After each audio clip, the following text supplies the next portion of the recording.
నుంచి ఆంధ్రప్రదేశ్ మనం విభజించబడిన తర్వాత, స్టేట్ డివైడ్ అయిన తర్వాత మనకి ఏపీ రీఆర్గనైజేషన్స్ యాక్ట్లో ఒక మంచి రిఫైనరీ ఇవ్వాలి అనేటువంటిది ఒక యాక్ట్లో కూడా ఉంది.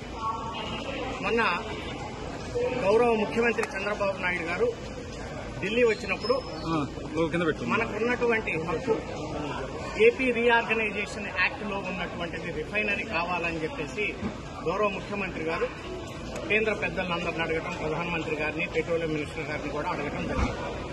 దాని మీద వెంటనే కేంద్ర ప్రభుత్వం కూడా స్పందించి ఒక మంచి refinery factory, oil refinery factory ఆంధ్రాలో పెట్టడానికి దాదాపు ఒక 60,000 కోట్ల రూపాయల పైన వెచ్చించి పెట్టడానికి ప్రయత్నాలు జరుగుతూ ఉన్నాయి. సో తప్పకుండా అది మన రాష్ట్రానికి వచ్చిందని చెప్పి మనం ఆశిస్తా ఉన్నాం. మరి ఈరోజు బీపీసీఎల్ సీఎండీ గారు, అలాగే వాళ్ళ రిఫైనరీ హెడ్, డైరెక్టర్ ఫైనాన్స్ అందరూ కలిసి ఈరోజు గౌరవ ముఖ్యమంత్రి గారిని కలవడానికి వచ్చారు. ఆ సందర్భంలో దుర్గామ్మ టెంపుల్ను కూడా దర్శించుకోవడం కోసం వారితో పాటు కలిసి వచ్చాం.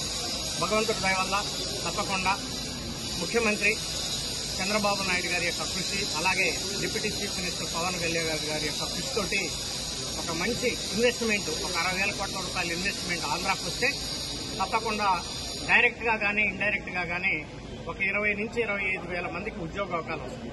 దానికోసం అందరం కూడా ఎంపీలు అందరం కలిసి కూడా ప్రయత్నాలు చేస్తాం. మరి ముఖ్యమంత్రి గారి యొక్క సజెషన్స్ ప్రకారంగా, అలాగే పవన్ కళ్యాణ్ గారి యొక్క సజెషన్స్ ప్రకారంగా. ఓకే.